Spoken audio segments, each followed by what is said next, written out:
Siemanko, widzę w dzisiejszym odcinku mnie na kanale. W dzisiejszym odcinku będziemy oglądać, co Epic Games wypuści w tym roku, jakie gry.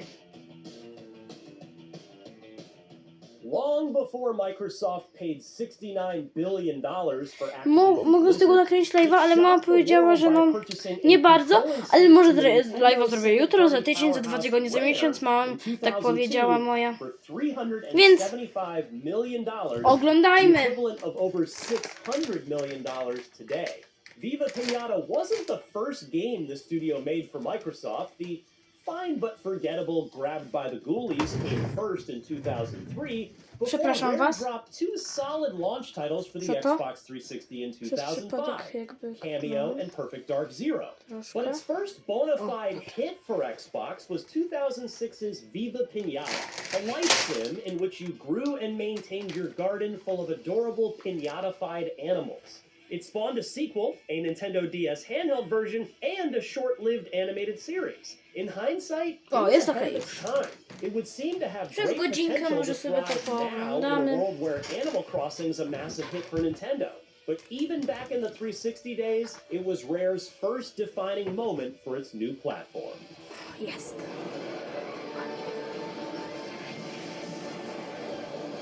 No Xbox has ever successfully gained a real foothold in the Japanese gaming market, but you can't say that Microsoft never tried.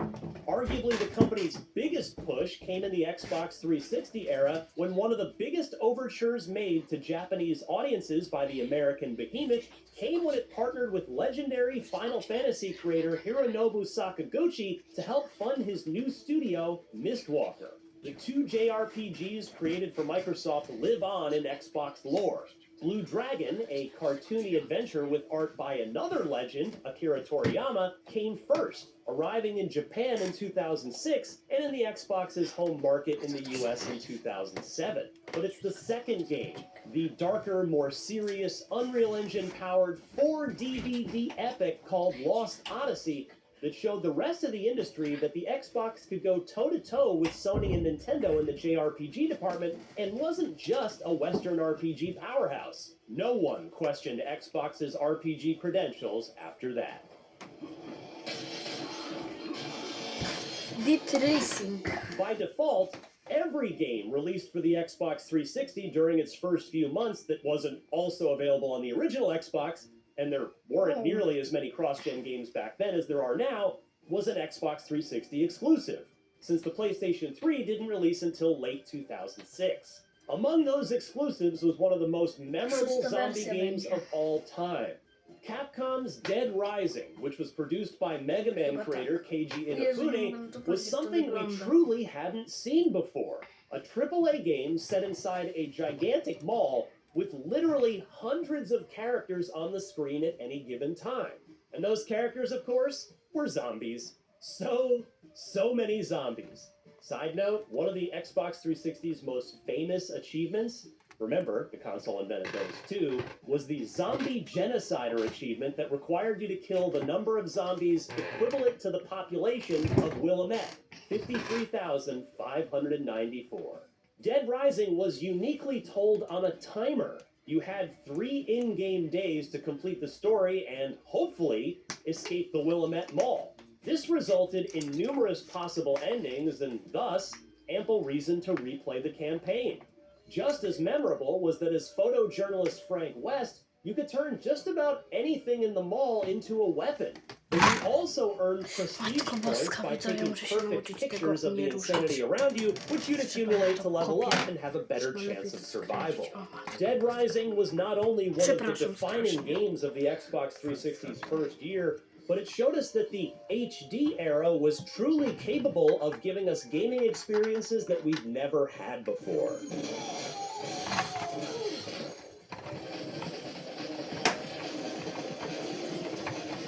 Xbox Live Arcade, the brilliant indie-turned-small-scale and indie game publishing program that offered a curated selection of bite-sized games on a weekly basis, who remembers Xbox Live Arcade Wednesdays, did as much to define the Xbox 360 as any AAA game did. The most downloaded Xbox Live Arcade game ever was Geometry Wars Retro Evolved. Bizarre Creations' unlockable Project Gotham Racing 2 minigame that found a second life as a day one debut download on the then new XBLA platform. Geometry Wars' premise was deceptively simple. Survive as long as you can while blasting larger and larger waves of encroaching enemies. For a lot of gamers, when they think of Xbox Live Arcade, the first thing they think of is Geometry Wars Retro Evolved. Kurwa. PlayStation may have had God of War, but Xbox had Ninja Gaiden. The first in Ryu Hayabusa's modern revival helped legitimize the Xbox as a viable platform for Na razie Japanese będzie developed tak. games, and the Xbox Trzeba to 360 poprawić, bo exclusive akurat sequel teraz, upped the ante przepraszam for the was. more powerful new console. It brought more weapons, more bosses, and more resolution now that Ninja Gaiden was in HD. Fun fact though, the first game natively supported widescreen way back in 2005. Oh, and it also served up a whole heck of a lot more blood thanks to the new dismemberment system. Ninja Gaiden 2's action was far more violent thanks to your new ability to slice off the arms, legs, and heads from your foes. It only augmented an absolutely sublime fast action combat system, even if having all those additional pixels couldn't quite fix the troublesome camera. Sadly, this would prove to be series mastermind Tomonobu Itagaki's final contribution to the franchise, but at the time, it asserted the Xbox 360 as the place to go for the best of any genre.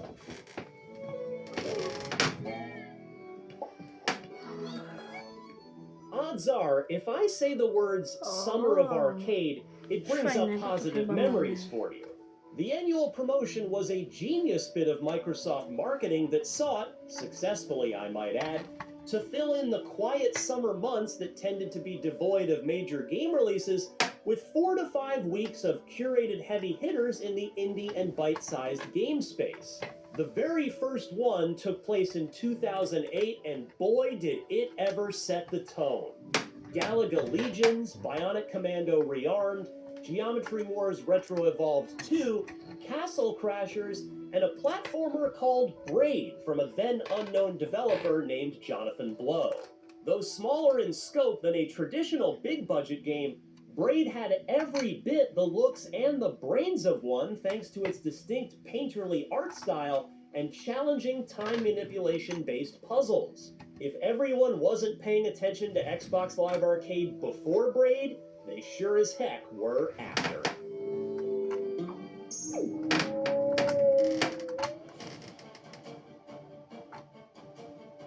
It is a double-edged sword that the original Crackdown will perhaps forever be thought of first and foremost as the game that came with the Halo 3 beta. But anyone who bought Crackdown just to get a crack at playing Halo 3's multiplayer for the first time quickly learned that the candy wrapper tasted just as good as the candy bar inside. Crackdown, the brainchild of original Grand Theft Auto creator David Jones, set players loose inside a comic book-esque world as a would-be superhero with no rigid structure. Instead, you had total freedom to go anywhere and try anything in its Pacific City sandbox. That meant that, yes, you could make a beeline straight for the top kingpin of one of Crackdown's gangs. You probably wouldn't be powerful enough to take them down at that point, though. You literally got stronger in Crackdown by defeating enemies and picking up experience orbs of different flavors depending on how you took them down, such as with melee combat in a vehicle or with a gun. Eventually, you'd be able to leap tall buildings in a single bound, lift cars over your head and throw them, and more. In a time when there weren't a lot of good sandbox games not named Grand Theft Auto, Crackdown brought something fresh and fun to the table.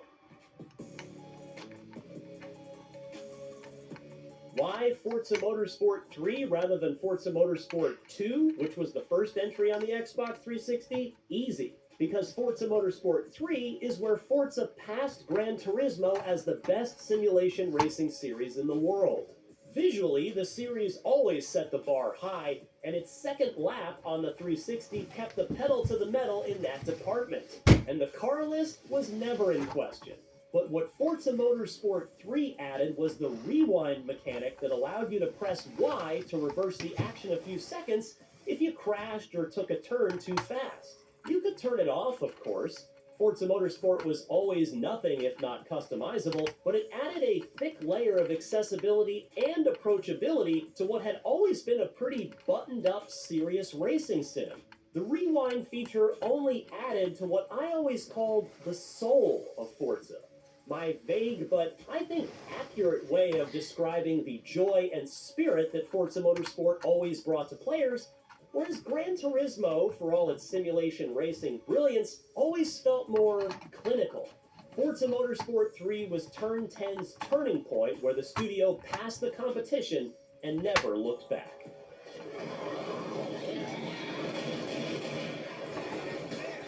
Valve and partner Turtle Rock Studios, who Valve acquired mid-development, practically started the 4-player PvE trend in shooters with Left 4 Dead, a brilliant, sometimes scary, and always replayable co-op shooter that had you proceeding through several 5-level-long campaigns, surviving waves of zombie attacks thrown at you by the AI director, while you clamored for each map's limited resources, seeking the shelter of the safe room at the end of each chapter.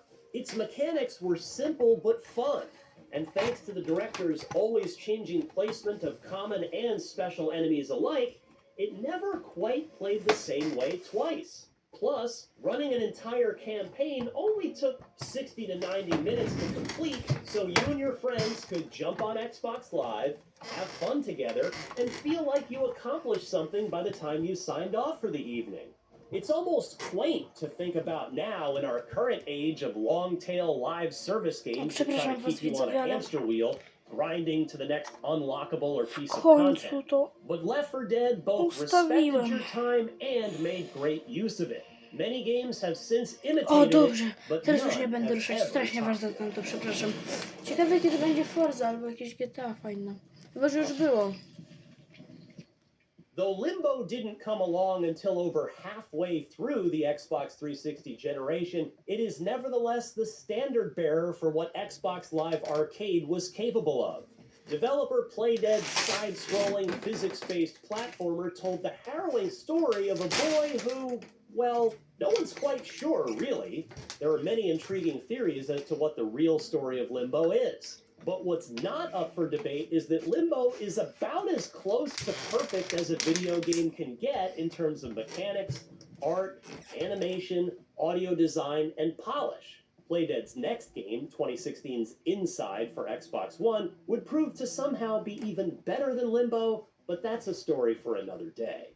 It was the perfect rebuttal to film critic Roger Ebert's assertion from 3 months before Limbo released that video games weren't and could never be art.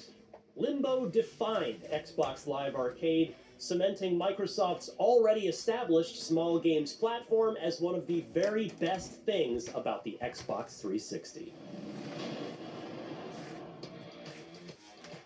Co to będzie? Road Band. If you were a gamer in the late 2000s, odds are you were either an active participant in the plastic instrument rhythm game craze that Guitar Hero started, or you knew someone who was.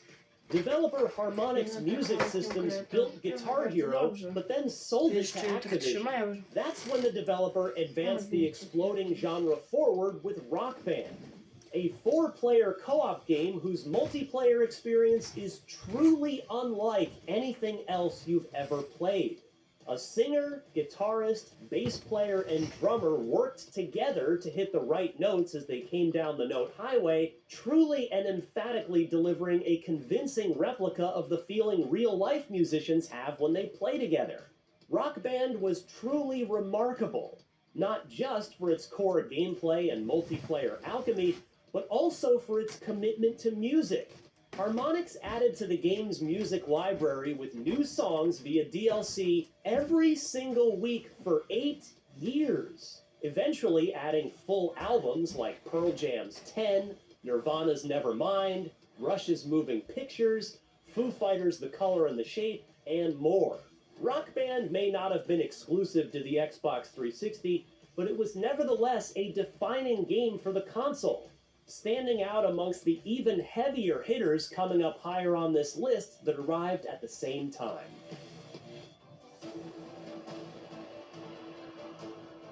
Around 30 to 60 minutes into the first-person RPG The Elder Scrolls IV Oblivion, when you first emerged from the dungeon and into the open world for the first time, you spun your character around and your jaw dropped. A truly next-gen, high-definition world was all around you, and in it you could go anywhere and seemingly do anything. That Oblivion dropped so soon after the Xbox 360 launched, just 4 months into the new Xbox's life cycle, and while PlayStation gamers were still stuck on the PS2 that wasn't capable of anything that looked remotely like it, only made Bethesda's first console-on-day-one role-playing game that much more incredible. While the Xbox 360 had a very good launch lineup, nothing at the time, or really in hindsight, made you have to buy the console immediately. Oblivion changed that. You had to get a 360. You had to see this. And the gameplay lived up to the graphics. Oblivion packed dozens of hours of open-world medieval fantasy role-playing, spanning many memorable quests and locations. It was a generation-defining moment. Before BioShock, stories were mostly secondary in first-person shooters. Sure, there was Halo, but that was the wonderful exception to the rule. BioShock, the brainchild of Ken Levine, creator of the emergent gameplay classic System Shock 2, had the depth of a great book, the plot twist of a memorable movie, and the gameplay to match the very best of any action game on the market. It was set in a failed undersea utopia, the city of Rapture, where visionary Andrew Ryan's dream turned into a nightmare.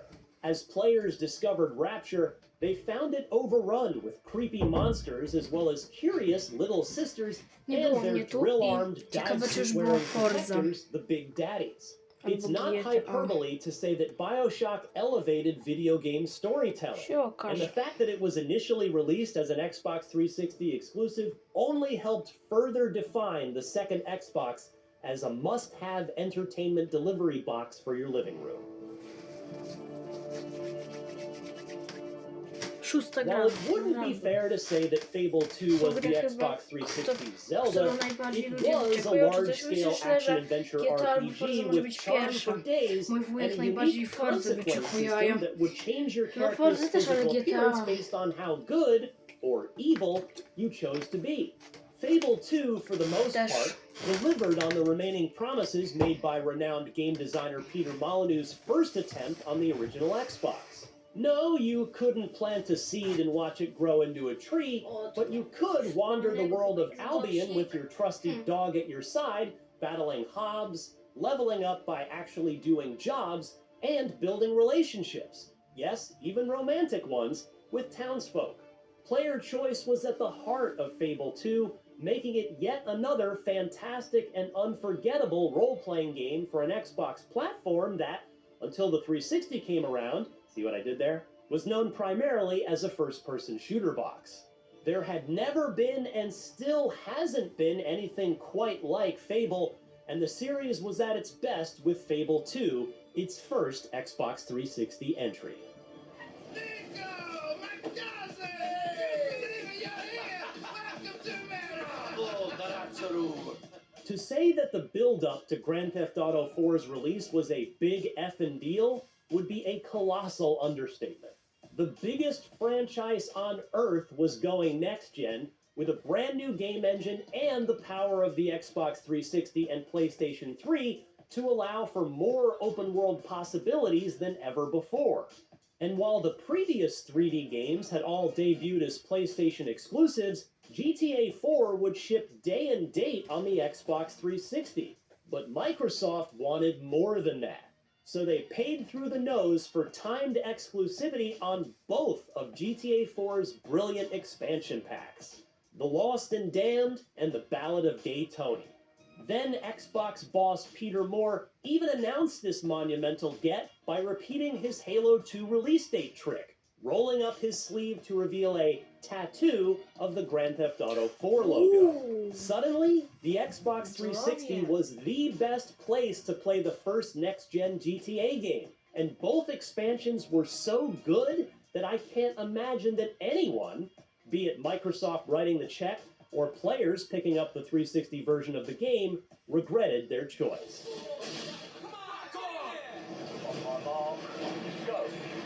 Call of Duty 4. Shout out to Call of Duty 2, which was a day one launch title for the Xbox 360 and truly started Call of Duty's ascent to becoming the biggest non-Grand Theft Auto video game franchise in the world. But Call of Duty 4 Modern Warfare was the one that really sent the series into the stratosphere.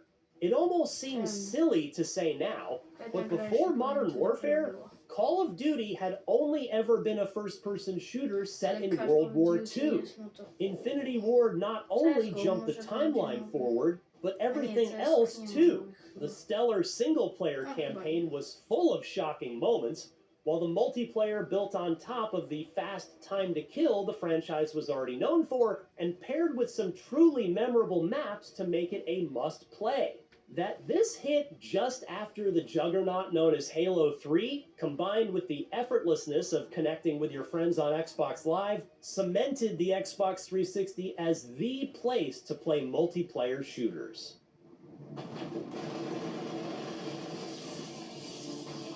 Mass Effect promised players a true space opera. A trilogy of games where your choices would affect your relationships with other characters and lead to your own unique outcomes and endings. Your character would import into the subsequent games in the promised trilogy, and in the end, it would be unlike any role-playing game you'd ever laid your hands on. And the first Mass Effect, an absolutely visually stunning Unreal Engine-powered epic from the RPG kings at BioWare, delivered on its end of the bargain. The Mass Effect universe felt lived in, with myriad alien species all interacting with each other at the Citadel, a galactic hub at the virtual center of the universe. You played as a male or female Commander Shepard, a human who becomes the first of their species to be welcomed into the ranks of the Spectres, a group of space sheriffs given incredible power and leeway to protect the galaxy. No one had ever seen anything like Mass Effect before, and the fact that it came from the same development team that gave us the original Xbox exclusive Star Wars Knights of the Old Republic meant that Xbox truly had some of the world's most talented RPG developers on its side.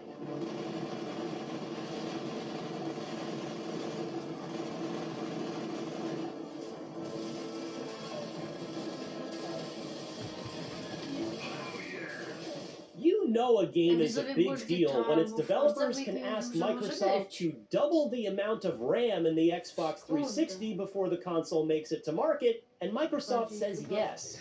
Gears of War was perhaps the best-looking action game anyone had ever seen when it released just 11 months into the Xbox 360's lifespan, but it had incredibly weighty third-person cover-based gameplay to match its stunning looks. Gears of War dropped us onto the planet Serra, into the middle of a war between humans and the Locust, an underground-dwelling alien race hell-bent on obliterating humanity.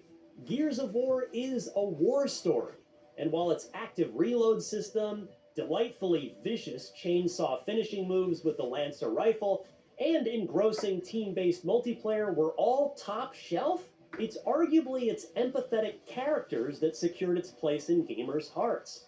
Marcus, Dom, Baird, and Cole, Delta Squad, really felt like brothers, and we became emotionally invested in their wartime journey.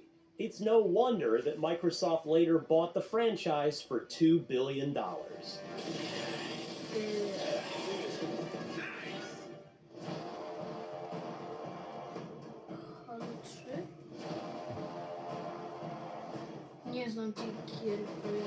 The Xbox 360 may not have had a new Halo game on day one, but as the rest of this list has shown, it didn't need it. Still, when the day finally came in September of 2007 for the hugely anticipated Halo 3 to drop, nearly 2 years into the new Xbox's life, it couldn't have been a bigger deal. The original Xbox's Halo 2 had infamously ended on a cliffhanger, and Halo 3 was built to resolve it, throwing plenty more hardware horsepower at Master Chief in the process. Story-wise, it stuck the landing this time, giving players a satisfying conclusion that closed the book on Bungie's trilogy, but not before Chief told us, "Wake me when you need me." Meanwhile, multiplayer picked up where Halo 2 left off, augmenting the best online multiplayer infrastructure with Forge, a new level editing tool that let players build their own maps. In hindsight, this is where Halo peaked in terms of success, popularity, cultural relevance, and impact as Call of Duty took its place at the top of the first-person shooter ladder after the release of the aforementioned Call of Duty 4. But we finished the fight, and the Xbox 360 eliminated any remaining doubt as to its dominance in the games industry.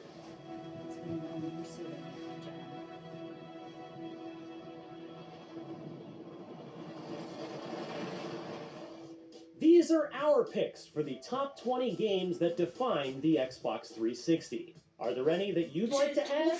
Leave them in the comments below. And to the greatest Xbox console of them all, let me say, happy 20th anniversary, and thank you for the countless amazing memories.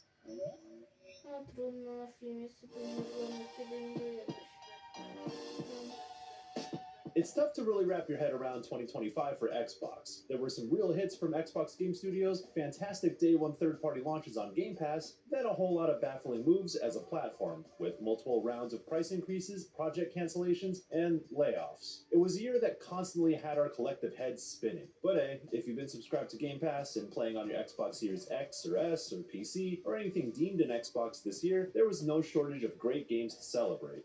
Here at IGN, we voted across several categories for our End of the Year awards, including our shortlist of the 5 best games that landed on Xbox in 2025. And those votes have determined the one winner that represents the Xbox Game of the Year. With exclusives largely being a thing of the past, especially for Xbox, which published some high-profile games on PS5 this year, our contenders are simply what's been available on the platform this year, regardless of exclusivity or publishing status. So let's get to it by first recognizing the honorable mentions that made Xbox's year one banger after another, and then revealing the best Xbox game of 2025.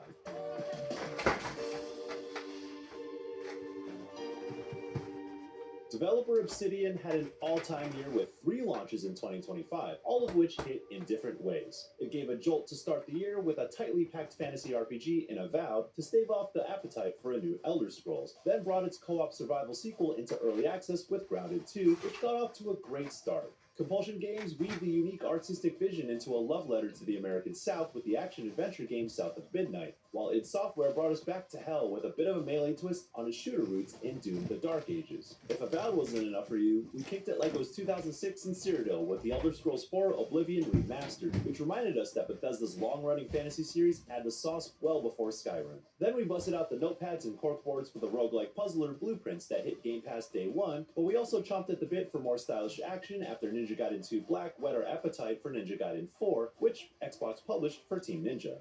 Oh yeah, there's an Xbox handheld now with the Asus ROG Xbox Ally? Well, sort of. Rather, it's an Xbox-branded PC handheld that is arguably one of the best ones yet. And since everything is an Xbox now, it doesn't really matter where you play these hits. The sheer variety of games that launched under the Xbox banner this year was indicative of how vast and great the medium can be, and none represent that quite as well as our 5 best Xbox games of 2025.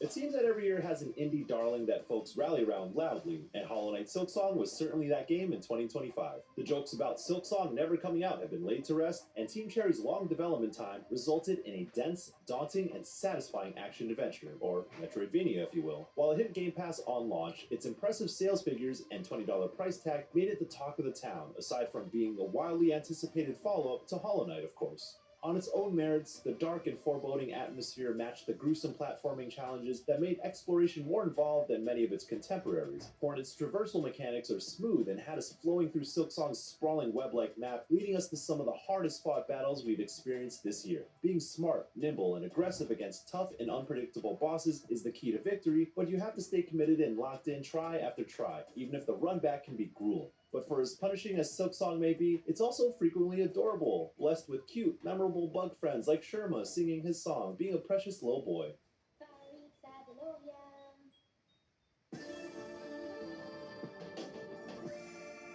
Coming off of It Takes Two, which swooped in to take the Game of the Year back in 2021 at the Game Awards, Split Fiction continued developer Hazelight's catalog of great co-op adventure games. Its premise, two novel writers trapped in their respective fictional worlds made manifest, paved the way for imaginative worlds and a mashup of gameplay mechanics and genres that was consistently exciting to play alongside a friend. Coordinating with your partner in puzzles, platforming, and high-speed action was a ton of fun as you phase in and out of fantasy and sci-fi worlds. Oftentimes it blends the two remarkably and packs references to reflect where its two protagonists, Mio and Zoe, are as creatives. And as any writer knows, that sometimes means they're not really creative themselves. But that's the thing about Split Fiction's message. Art doesn't always have to be good, but it's the process for which art is created that should be respected, and that it can't be treated as a commodity to be manufactured. And just when you thought you had Split Fiction figured out, its finale made for some of the most memorable sequences in recent memory, elevating the experience to become one of the best games of this year. If you haven't played it yet, find a friend, give him that free co-op pass that comes with the game, and see what it's all about.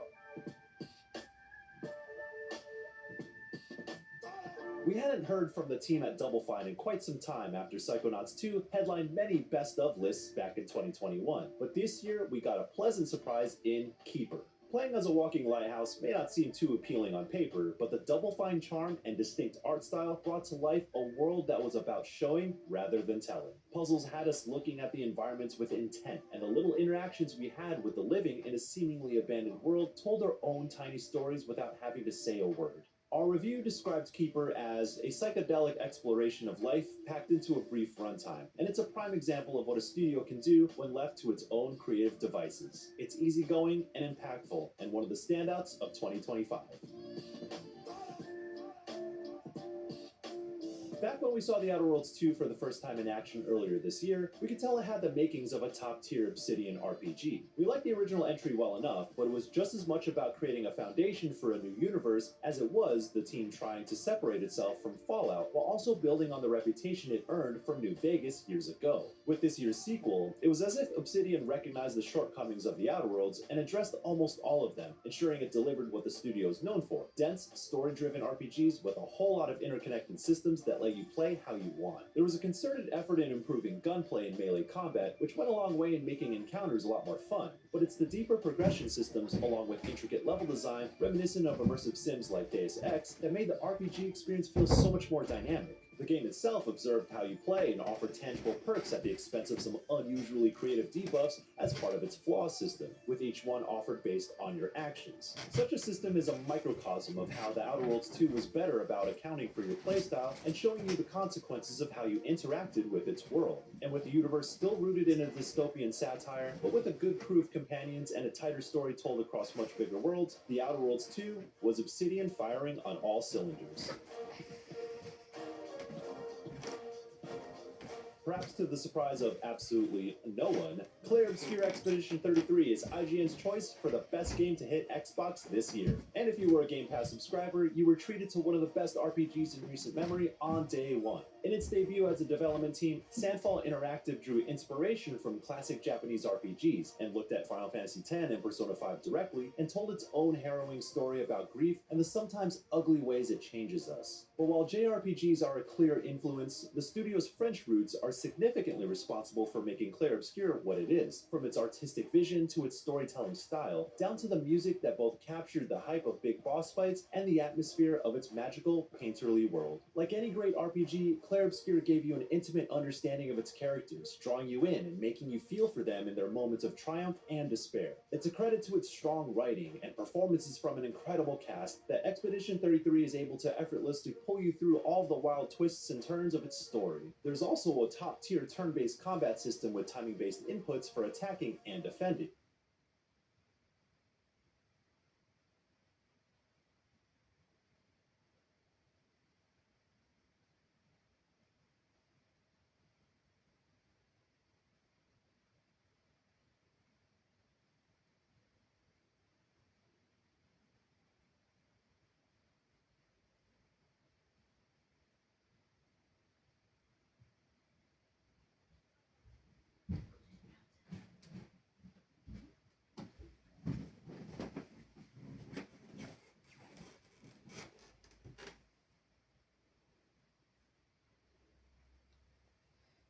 Sobie coś trzeba tu sprawdzić.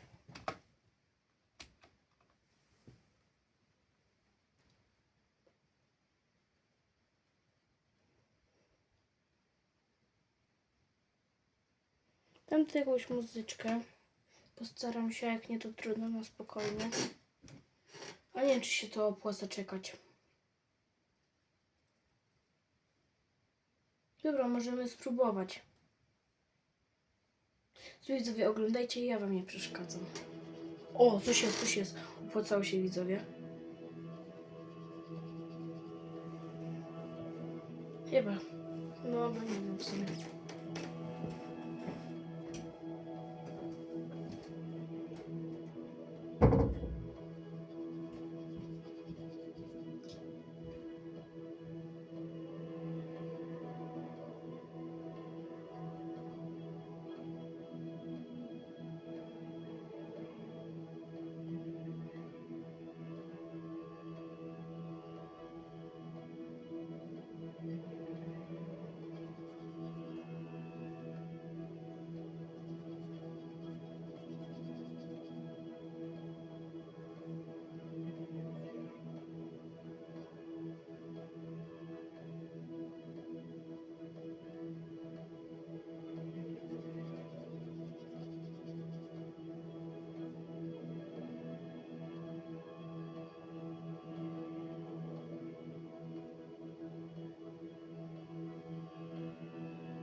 Uwaga widzowie, no ciekawe co to będzie.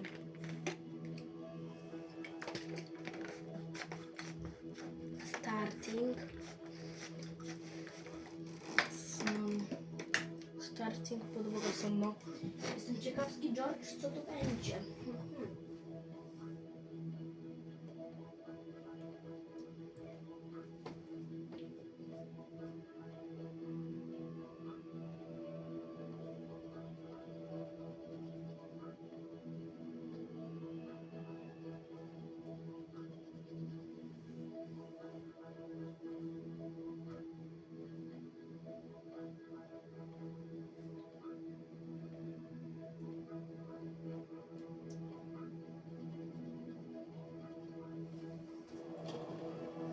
Dziesięć, 9, 8, 7, razem ze mną widzowie 6, 5, razem ze mną widzowie 4, 3, 2, 1, 0. 0, 0. I co? 55 years. Xbox ma już chyba 25 lat, widzowie. I co dalej? Game Pass.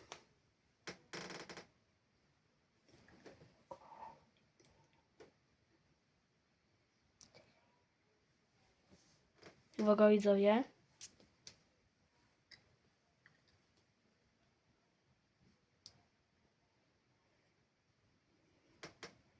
Aha.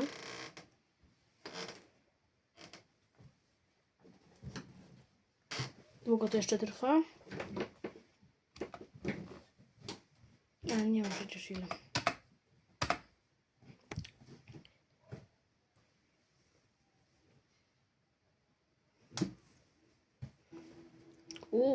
Widzowie, coś tu jest. Czy to jest jeszcze ten live? O, jest Geek On 2026.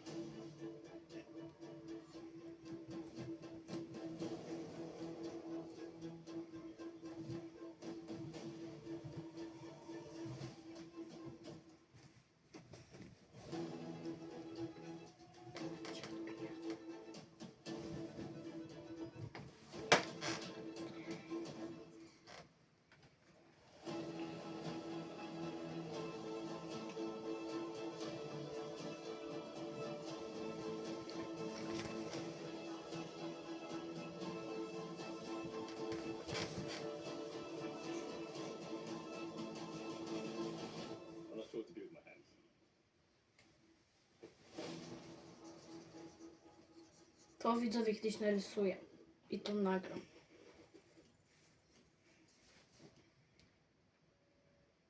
O, Forza jakaś. Uwaga.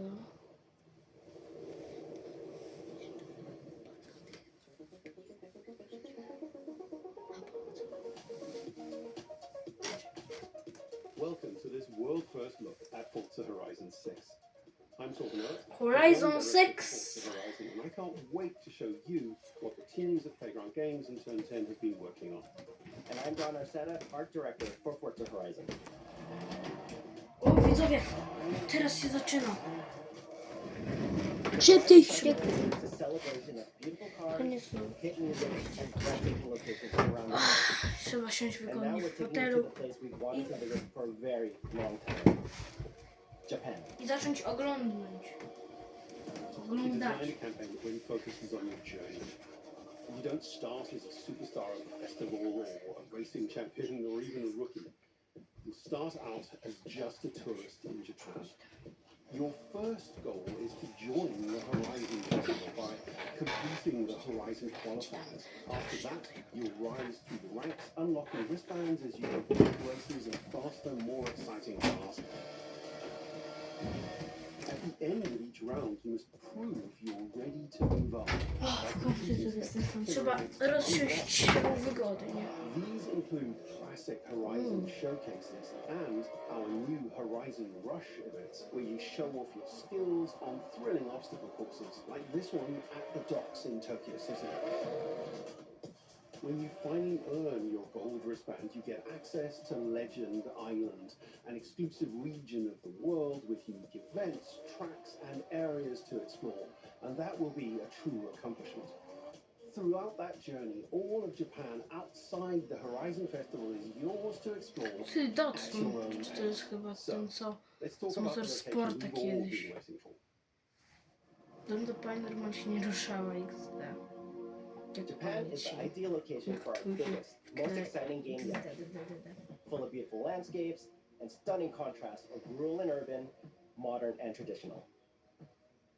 This is our largest map, full of verticality, diverse biomes, seasonality, and breathtaking driving experiences, elevated by Japan's unique car culture. So we knew from the start that we wanted to deliver the most compelling and authentic game possible. To help us create those experiences in-game, we sought out advice and insight from people who've lived with Japanese car culture their entire lives. As someone who grew up in Los Angeles and Tokyo, both cities known for car culture, I developed a passion Ta for pani cars. wcześniej się nie ruszała, I've jak also siedział. worked Tak jak tam ci w tle extensively możecie supporting creative czasami collaborations zobaczyć. between Japanese and Western video game studios. Over the course of production, I had many conversations with the team about the nuances and the details of Japanese culture and how to reflect these in Forza Horizon 6. As an example, when we discussed naming options for the player home at Tokyo Docks, we discussed the building number, picking 7 and 8 because those two numbers are considered fortunate in Japan. In fact, these numbers are also part of a well-known Japanese proverb, Nanakorobi Yaoki, which means never give up. When our team builds a Forza Horizon game, we focus on the essence of the place, what makes it special and unique. At the start of production, our team traveled to Japan to capture reference for everything. Time lapses of real Japanese skies, photogrammetry of trees and geology, scans of roads and buildings, and things as simple as water kick-up and the way fallen cherry blossoms respond to passing cars. From these references, we then work to capture the soul of those places, adapting it for Horizon's open-world gameplay. And since Japan is home to driving experiences unlike anywhere else, that process begins with the roads. Inspired by the C1 Loop, Ginko Avenue, and mountain passes, like Mount Haruna and Bandai Atsuma. Then we layer in the details around them, creating a world where every road leads to discovery. For this game, we've built our biggest urban area yet. Our Tokyo city is 5 times larger than anything we've designed before, with multiple districts, each with a unique identity. We work to create a city where every road, every corner, and every shortcut is fun to drive and a delight to explore. Seasonal change in Japan Ja is myślę, że się nie dramatic, opłaca and czekać these te changes 10 are minut, czy widely tam 11, celebrated in local 12. culture. Mi się tak captured that in bardzo games opłaca. and Za making dajcie seasonal zawsze changes chcecie reflected in the world licznik, around you czyli as you szczekajcie. No, dobra, może oprócz That sense of Fortnite'a, exploration is at the albo heart to of the co game. mi z kamerzy, ale Everything you find on your road trip Dobra. in Japan is something for oprócz you to collect. Fortnite'a, ale Cars, widzowie, zawsze jak jest jakiś landmarks, licznik, mascots, to and more, all tracked in czekajcie. your adventure journal. No, oprócz Fortnite'a, ale na przykład w takim live'ie, to czekajcie, widzowie, strasznie się opłaca. So excited for this location. And Forza Horizon 6 will feature more than 550 cars at launch. Those cars will have new body kits, new Forza Aero, and the ability to paint liveries on windows. We've also fully overhauled our roster to be better balanced across all performance classes, from D to our new top-end R-Class for track-focused cars.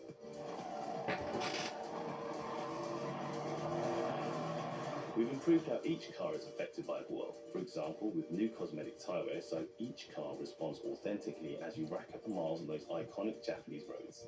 With more cars on day one than ever before, we've also created new ways to expand your car collection as you explore. Parked on driveways around the world, you'll encounter our new aftermarket cars. They're always bargains and include some extremely rare and unique cars to show off in your garage. We're not just bringing classic JDM to life, but also showcasing some of the newest, most exciting cars in the world. And Forza Horizon 6 cover car is one of them.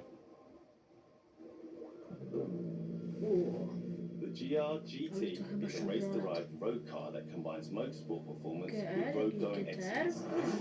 Ło, Our game is the ale only idzie! place to experience the most modern iteration of Kazoo Ale Racing's gumuje. relentless pursuit Ale of urwał! engineering perfection. Myślałem, że z tego tunelu wyjedzie. With greater detail and remastered audio, all brought to life by new acoustic modeling technology, simulating the soundscape of the world.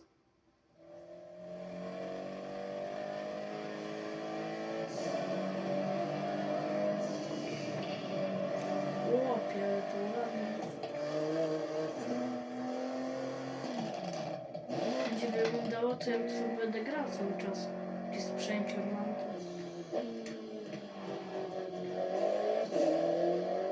Music is a huge part of the Horizon Festival, and we're curating a diverse track list from around the world, including exciting Japanese artists, so you can choose your perfect soundtrack, whether racing, cruising, or drifting.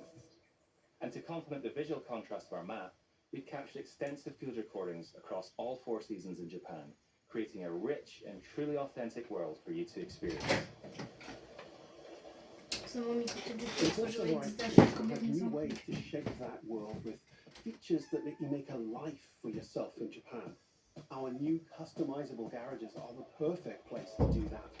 You'll find one of these at every player house, big enough for multiple cars, where you can fully decorate the entire space. And when you're done, you can invite your friends over to see what you've done. But the ultimate place to express your creativity is the estate. This mountain valley starts off completely empty and overgrown, but once you unlock it, you can build and decorate directly in the open world here. And anything you construct is permanent and visitable by the players. Our teams are fully committed to Forza Horizon being the open world driving game for everyone. We'll be carrying forward all of our accessibility features from previous games.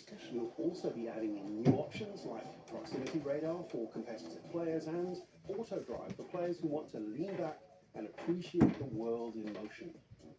Our major new accessibility feature is customizable icon Ooh. transfer, making the open world of Japan visually accessible to everyone, no matter how you and your friends play. You can customize Forza Horizon 6 so you can play together. Japan is world renowned for its car meets, like Daikoku, and inspired by these experiences, Forza Horizon 6 will include new open world car meets.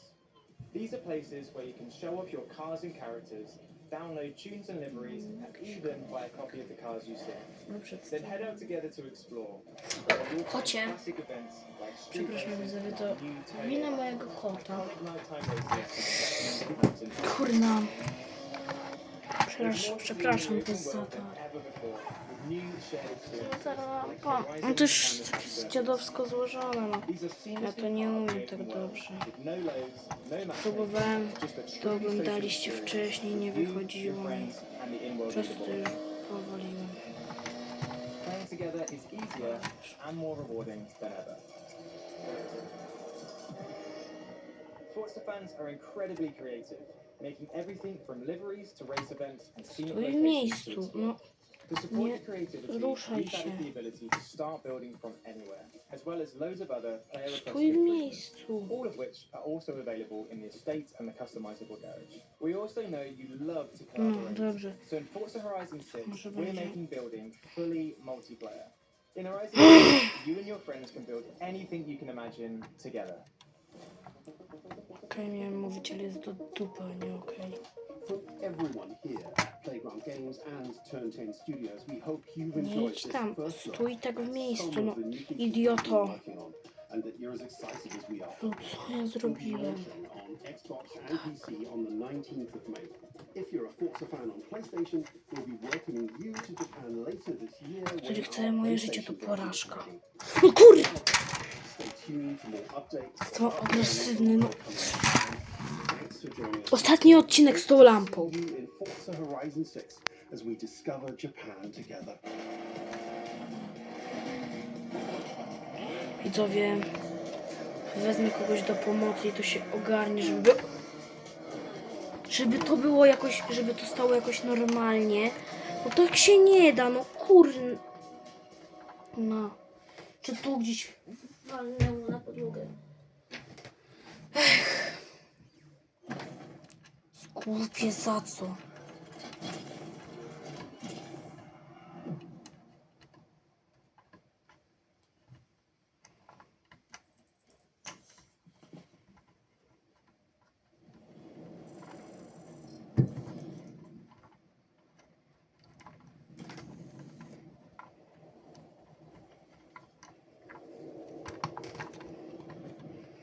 Widzowie, no w ogóle nie jest okej, no.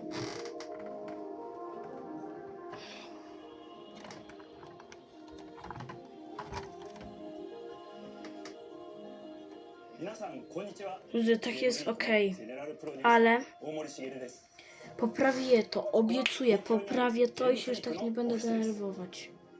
ビースト・オブ・インカネーションはかつてない新しい体験を作り出すことに主眼を置いたゲームフリーク独自の取り組みギアプロジェクトから生まれた新しい挑戦です。これまでもポケットモンスターシリーズのほかソリティギガレッカーなどさまざまなオリジナルゲームタイトルを世に送り出し常に新しいアイデアや世界観の構築に挑戦しています。ビースト・オブ・インカネーションはまさに新しい体験ができるゲームです。遠い未来、文明崩壊後の汚れに侵食された日本、そして一人と一匹のアクション RPG というゲームプレイで構築されています。この美しくも過酷なビースト・オブ・インカネーションの世界で皆さんにも臨場感あふれる冒険を味わっていただくことができればと心から願っています。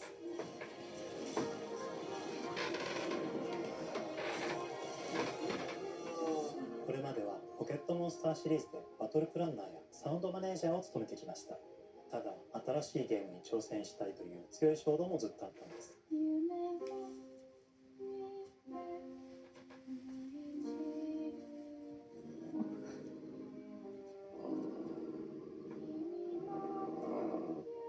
最初は黙々とそのゲームで得られる感覚を自分の心に問いかけることから始めていました。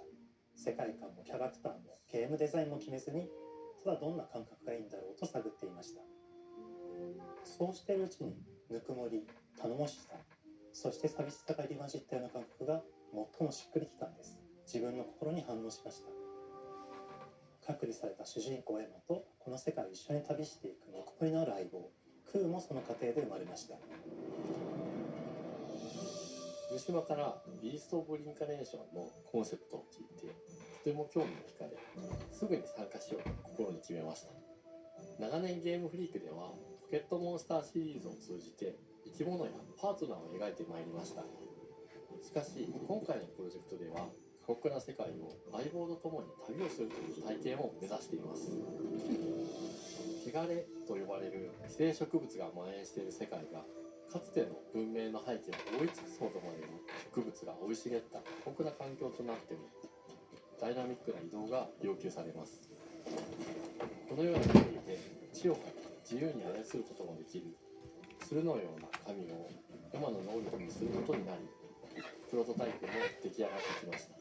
そしてそれがエマという人物のバックグラウンドとキャラクターデザインを形作っていったんです。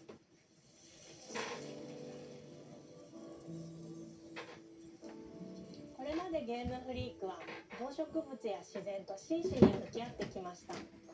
形状を自由に変えられて武器のように鋭くなりつつも美しい、そんな中核となるモチーフとして植物を選びました。ただ単に美しい植物を風景で表現するだけではなく遊びにも植物を取り入れました。しっくりとくるモチーフを見出しゲームデザインとモチーフを紐付けることはポケットモンスターシリーズの開発を通じて培ってきた重要なステップです。モチーフが決まった段階でコンセプトアーティストの幸田和馬さんご協力のもとこの世界のビジュアルを形作っていくことにしました。エマとクーの姿を思い描いた時自然に支配される世界の舞台として日本がぴったりだと考えました。日本の昔から続く山々に囲まれた自然豊かな風景と SF が入り混じった世界をエマとクーが歩く姿を自前にイメージできました。さらに植物をモチーフとした重要な存在として植物と動物が融合した生物でもある触体も出来上がっていきました。触体のデザインは当時私が注目していたデジタルアーティストの森田裕樹さんにお願いすることにしました。世界の舞台を作ると同時にエマ空の物語を作り上げていきました。ストーリーの舞台は西暦4026年の日本です。はるか昔に発生した汚れという名の寄生植物の影響で人類の大半が消滅した後の世界です。エマは腐食体を狩り、その汚れを自分の体に封じ込めることができるという特別な能力を持っています。ただそれがゆえにエマは恐れられ、人々が住むコロニーから隔離され暮らしています。エマと彼女の相棒となる空は日本の東の地で出会います。その空の目的がこのゲームの謎の一つでもあります。名前は何だ？フーだ。フーから目を離さない方がいい。ああ、分かってる。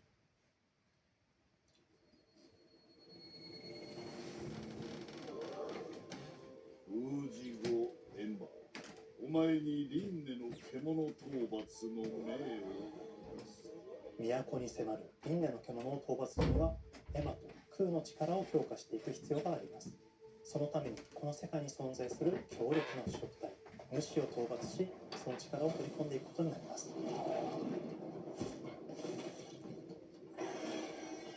汚れを封じることができるエマにしかできない特別な役目です。腐食体はこの世界の F の対象であり、最も象徴的な存在です。汚れに寄生されて巨大化していった生物たちです。エマと空が戦う強力な敵です。腐食体は汚れを吐き、その巨体で世界を蹂躙してきました。腐食体の中でもひときわ大きい主と呼ばれる存在は、植物を操り自身の支配地域に汚れの森を呼び出します。汚れの森に入ると周囲の環境がガラッと変わります。手強い腐食体が襲いかかり、プレイヤーの行く手を阻むのです。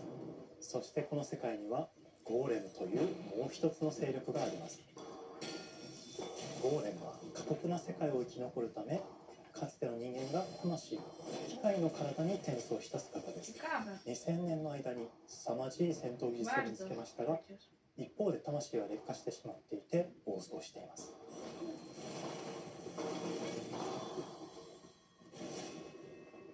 エマとクーはさまざまな人物と出会います。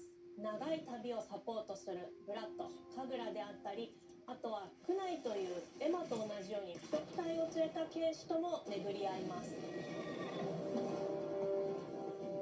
とどめはきちんとさせ。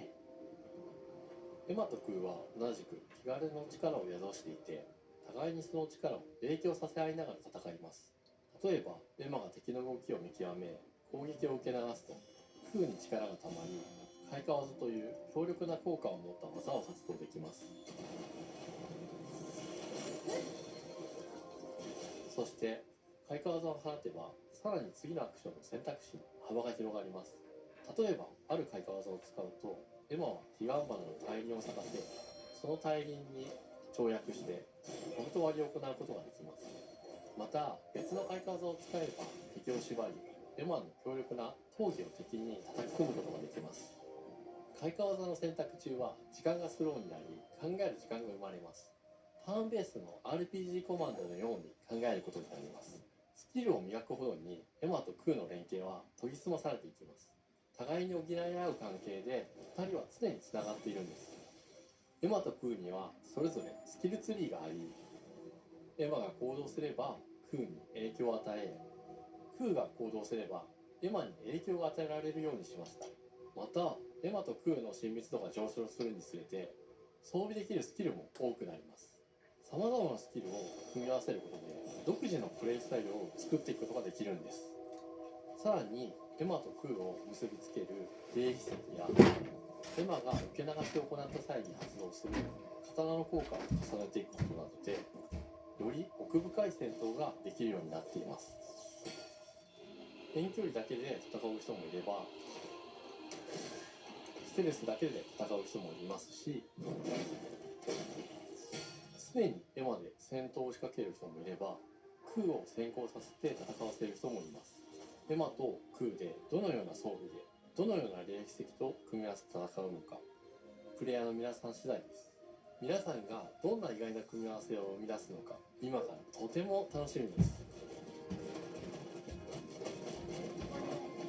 遥か昔に汚れに追い尽くされた美しくも過酷な新たな世界、企画構想から6年間、私たちはこの世界に数えきれない秘密や奥深い魅力を散りばめることに全力を注いできました。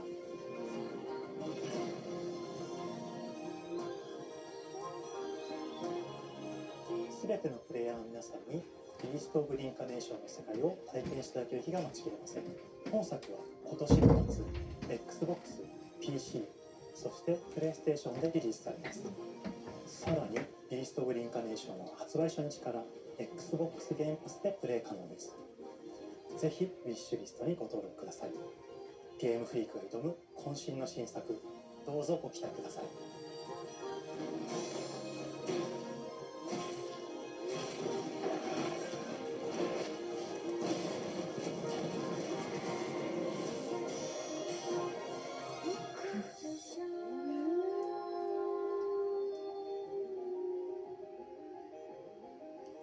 Best of Rhino Carnot.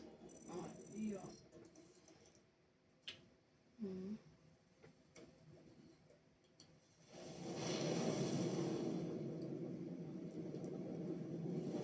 Będzie w maju 19 Forza 6.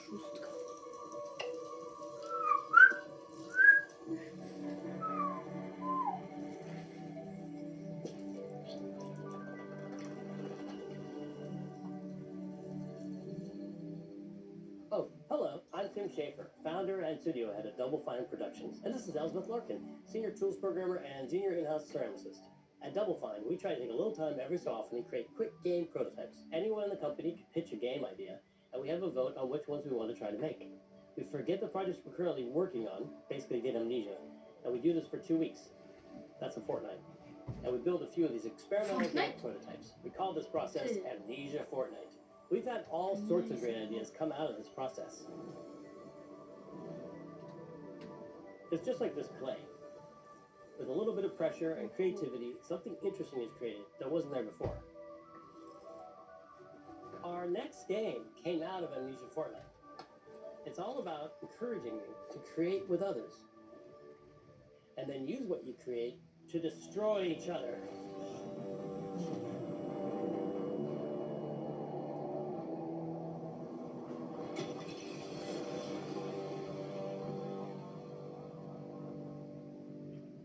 Don't worry, it's easy to make a new pot if you're playing Kiln, our online multiplayer pottery party brawler.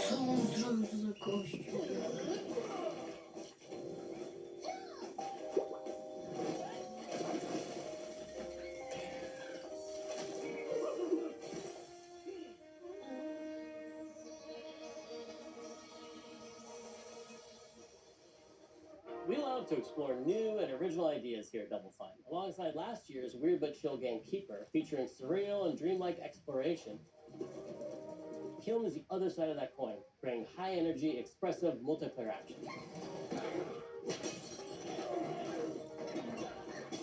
You'll get a chance today to see how we're continuing to foster our spirit of creativity with this next game. Derek Brandt spearheaded this pitch and is here today to talk about this fully realized Double Fine experience he's leading with his team. Kiln is a multiplayer party brawler, and it's just as much about the act of trading with your friends as it is fast-paced competitive destruction. We built this game to respond to your creative design choices, as well as your relentless cruelty anthropomorphized to clay pots.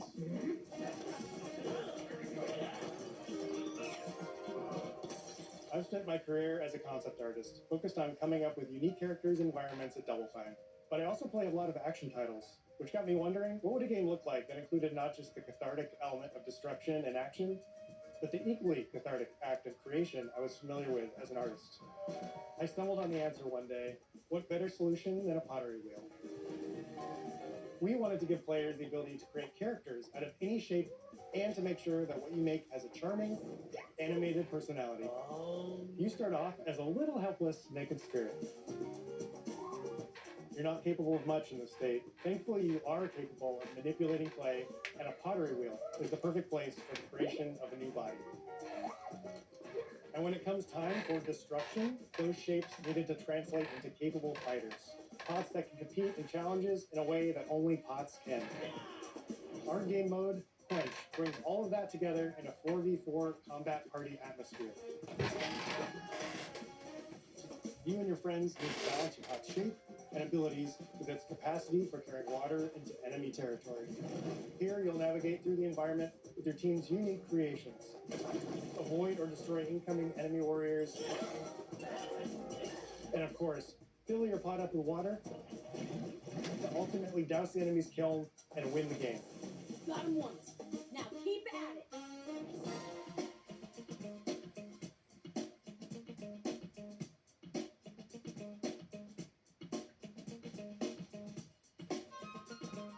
With Kiln, we wanted to give players what we know they've always wanted from Double Fine. A best-in-class pottery sim, of course. With this strange concept came lots of design challenges, though, because it's a game about pots that have to transform into bespoke ceramic warriors.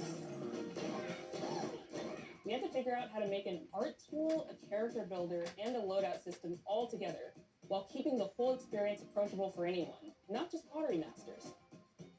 After many iterations balancing simulation with arcade-like simplicity, we landed on a design that lets you feel like a master potter who can easily make any pottery shape you could dream up, even if you've never seen a potter's wheel. It's weirdly satisfying.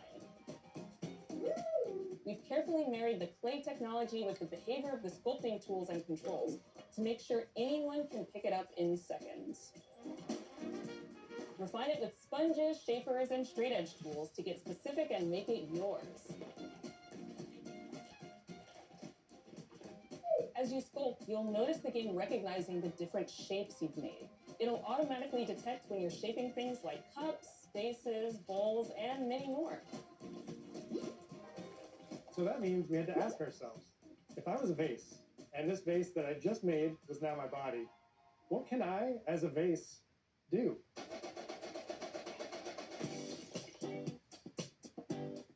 Every pot and kiln needs to have a core set of moves fit for a warrior. To run, jump, attack, and roll. They also must have moves fit for a pot to fill up with water and then splash that water out.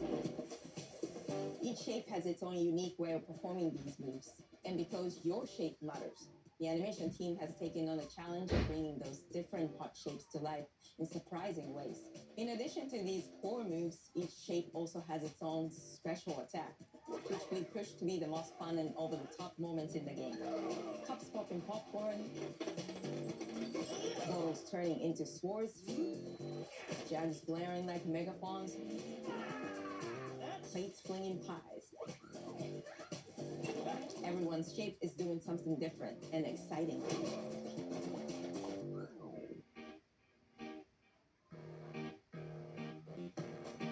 As you fight over the water on the battlefield and try to extinguish your opponent's kiln, you'll have to pay attention to each map's unique nuances. Our mantra of shape matters carries over into our maps. We specifically designed our maps to integrate with how you choose to play and what pot you choose to play as. So you'll see things like secret tunnels that only fit certain size pots, and pathways that are only traversable with certain shapes. You'll fight on fractured, floating pieces of ancient history, like an ancient Greek nightclub fit for Dionysus. It's even got a dance floor. Navigate Athena's giant strategic war map, inflating sponge warriors with water to rearrange the battlefield to your advantage. Fight in the Egyptian god Set's dingy punk venue, complete with a mosh pit where only one pot can emerge unbroken. Leverage your unique creations. Everything from your size, your capacity to carry water, your speed to cross the battlefield, and other choices you can make will define how you want to approach your playstyle. Do you want a team full of large cups, maximizing your dousing potential? What's that kiln, baby? Or a team of tiny ninja saucers ready to quickly smash up anything that gets in their way? Or a unique combination you've discovered that balances power and splashability? If you're skilled enough to end up at the enemy kiln with lots of water, you can unleash a powerful super splash ability that does tons of damage and makes the kiln vulnerable to further attacks, letting you and your team dunk on the enemy kiln to either win big or turn the tide and make a comeback. And that is how it's done. At the end of a round, the cycle of creation and destruction loops around again, and now you're back in the wedge, a multiplayer lobby where you can hang at the wheel and make something cool with your friends. You've just earned XP points and chips from battle. Now you can load up on art supplies and expand your pot-making options. I think of the game being so much about the fighting, but when people play it, they just want to create all day long. Our decoration system was designed to support your creativity. As we did with the design of the sculpting process, we looked to the pottery studio for inspiration. We found ways to translate the experience of adding spouts, lids, and handles, as well as glazing to kiln. Every design choice we made ultimately serves the goal of enabling a near infinite range of possibilities. We can't wait to see what your favorite designs are. It's all about my pizza party themed small jet. It becomes a drill that can dive under enemies, and it pops up with a special delivery of destruction. I love a medium jug, a simple handle, a 2-layer watermelon glaze, and I'm ready to bring the good vibes into the chaos. My favorite is the large base. It has a UFO-like animation, and it's great for team defense and protecting your base. Hands down, the best pot shape is a small bowl. It's perfect for sneaking past enemies. Plus, its ice cream theme special is so cute. One of my favorite warrior pots has to be the medium base. It's decently fast for invading enemy players and matches.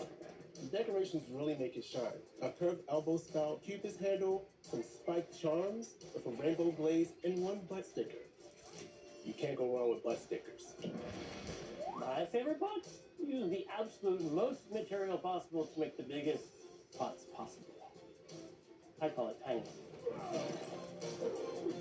Whichever pot you decide to create, whether you're a budding artist or a seasoned gamer, you'll be fulfilling your pottery power fantasies when Kiln launches in spring 2026 on Xbox, PlayStation, and PC. This is just the beginning of the pottery party, as we bring regular updates throughout the year with expanded decorations, new activities and game modes, and much more. Creating is more fun together, and we love your help sculpting this experience. Be on the lookout to throw down with fellow Double Fine fans and join the Double Fine Action Insiders for an even earlier look and a chance to play in our closed beta very soon. You want me to say it 5 times? That's me. Okay, supposed to. Okay. This game is called Kiln, an online multiplayer pottery brawler. Online multiplayer party brawler. I'm gonna do it twice. Okay, I can do it again. Online multiplayer pottery brawler. It's getting better. Online multiplayer pottery party brawler.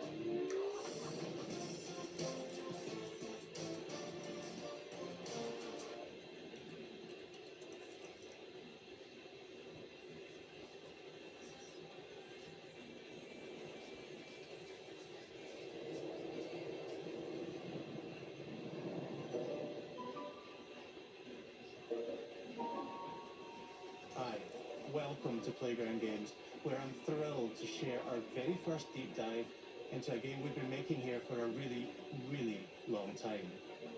Fable.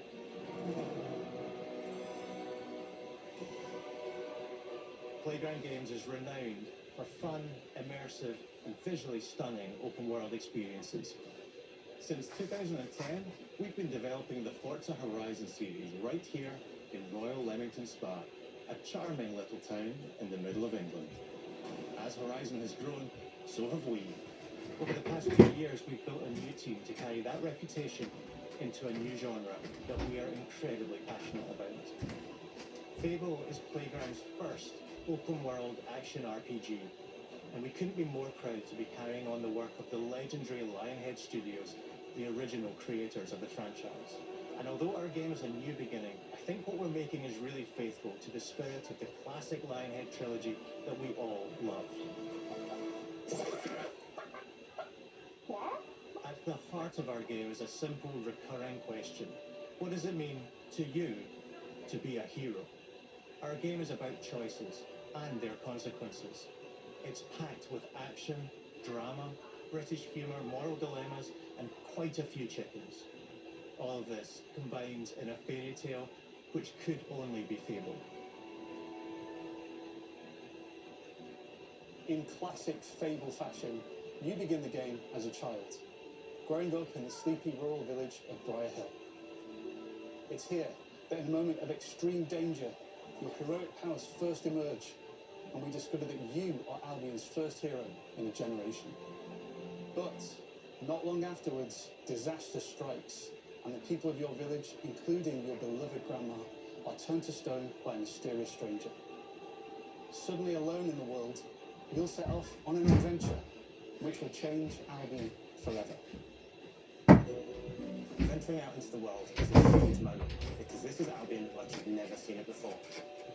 Idyllic rolling hills, magical forests, bustling villages, sleepy hamlets, oversized vegetable patches, and stunning vistas.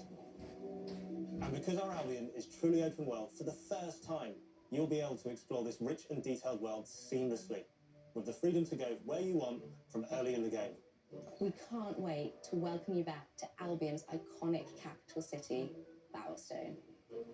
Home to Fairfax Castle, the old clock tower, and the legendary Heroes Guild.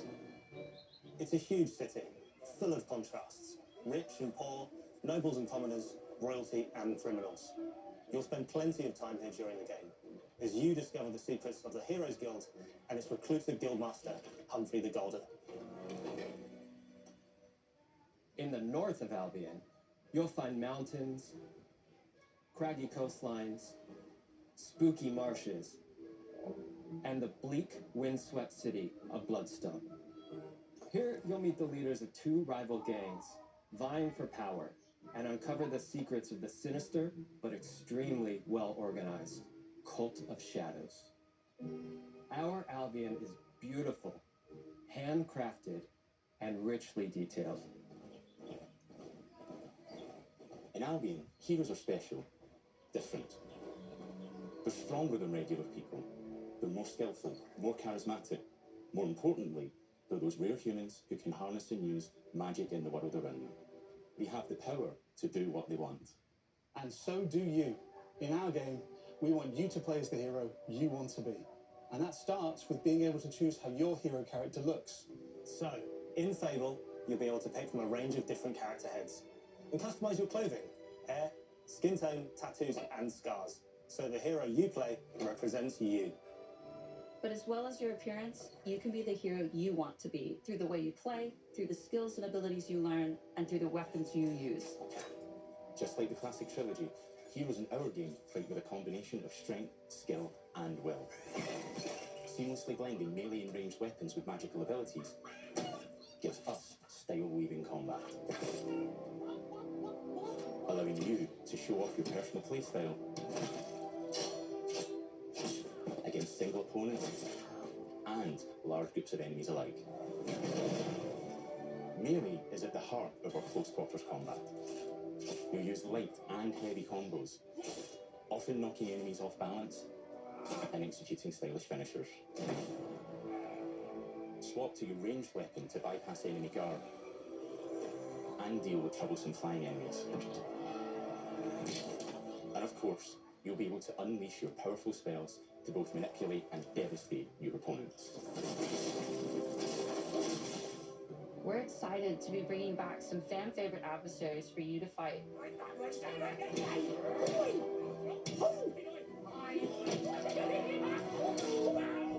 Hogs are back, as are Ballerings, Hollowfolk, and Trolls. And we're adding brand new enemies too. Nie ominęło, też przegapiłem. A giant fire-breathing chimpanzee. Each enemy family is different, with their own weaknesses to exploit and defenses to overcome. But with all the unique tools in your combat toolbox, how you defeat your enemies is up to you.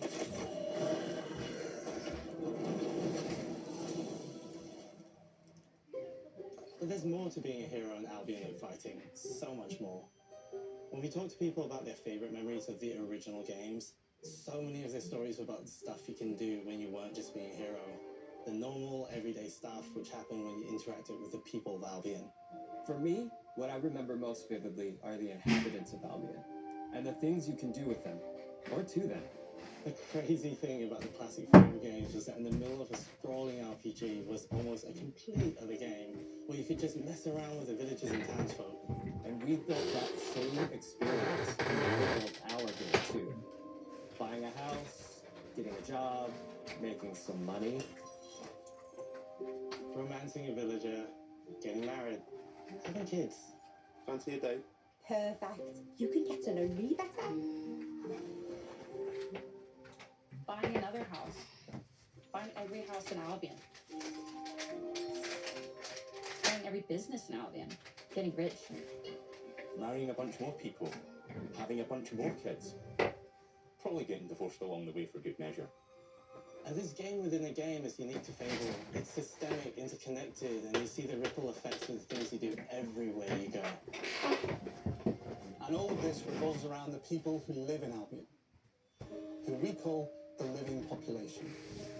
There are more than 1,000 of them, and every single one is unique. Each of them has a name, a role, a daily routine, and their own personality. You could follow any one of them for a day and just watch them live their life. Then get up, go to work, spend some leisure time on hobbies, then go home to bed. But what's even cooler is that you can talk to every single one of them in fully voiced conversations and interact with them in loads of different ways. Maybe the job they go to is working for you because you hired them to work in one of your businesses. Hey you, working home? How can I help you, boss? Maybe the bed they sleep in is in a house you own, because you're the landlord. Maybe their bed is in the street because you evicted them. You right? Oh, gee, you're awful. And all of the stuff you do affects what they think of you. You're a legend. Because everything you do builds your reputation. Very impressive. Now that's the neighbor right there. Morality has always been super important to Fable. O matko, That widzowie, ale tension już to between trwa. good and evil underpinned all of the original games. And morality is central to our game too. But we have a slightly different take on it. For us, morality isn't black and white. There are lots of grey areas. And importantly, morality is subjective. No two people see things exactly the same way. And that's how it works in our game too. Everything you do earns you a reputation. And every person in Albion will have a different reaction to you as a result. Hello there. Yeah, we get it. You're rich. They'll remember things you did directly to them, they'll love you or hate you for the choices you make, and they will always tell you why. Although, usually from a safe distance. Our game will never judge you, but the people of Albion will, loudly. Imbecile. Your reputation is created by the choices you make, and you are going to make a lot of them. Big choices, little choices, moral choices, and some choices that will actually change the landscape of Albion for the rest of your game. We call this idea, your choices change the world. Let's give you an example. Early in the game, you'll meet a character named Dave, an egotistical gardener in a rural village who discovers a magical growth formula. He accidentally turns himself into a giant and becomes a big problem. It'll be your job to deal with him, and ultimately it will be your choice whether to kill him or to spare him. If you kill him, his giant corpse will lie in the farmland just outside of town for the rest of the game. And that is going to affect house prices. It will also affect what a lot of the villagers think about you. Especially Dave's sister. In Fable, the choices you make will define you. What does being a hero mean to you? At Playground Games, we've built a pedigree for beautiful, immersive, open-world experiences. Yes, they've typically involved sports cars, but this is a passion project for all of us here. Every member of this team, which we've built from scratch, has two key things in common. A deep love for the franchise and a burning desire to bring it back. We're making this for Fable fans just like us, but also to introduce Fable to gamers who've never played the series before. It's been great to finally tell you a little about the game we're making. There'll be much more to share as we get closer to our launch. I'm excited to tell you today that Fable is coming to Xbox, PC, and PlayStation in autumn 2026. From all of us here, thanks for watching.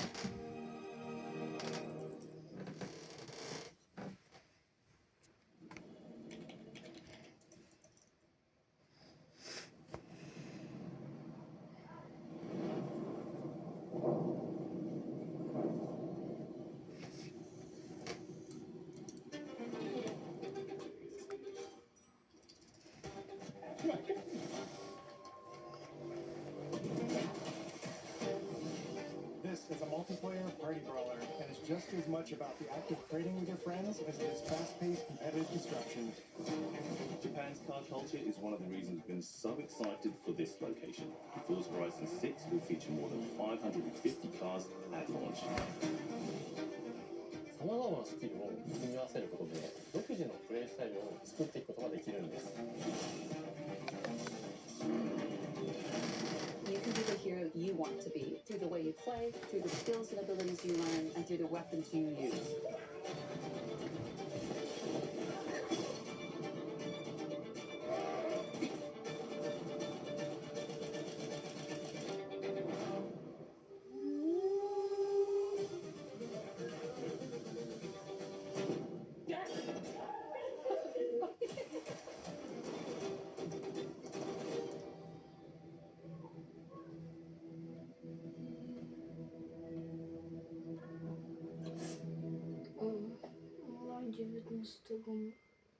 Forza Horizon 6 19 maja.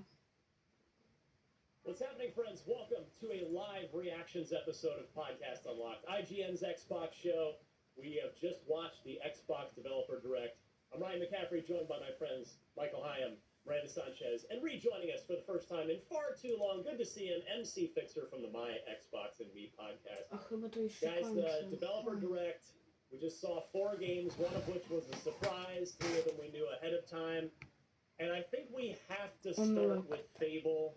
I want to go to our resident Brit on the panel, MC Fixer, for the live British reaction to the very British Fable. Playground seemed to understand the assignment here. Fixer, what did you think of Fable? We've got plenty of time. We're going to talk all about this, so no rush. Just dig in. Let's go.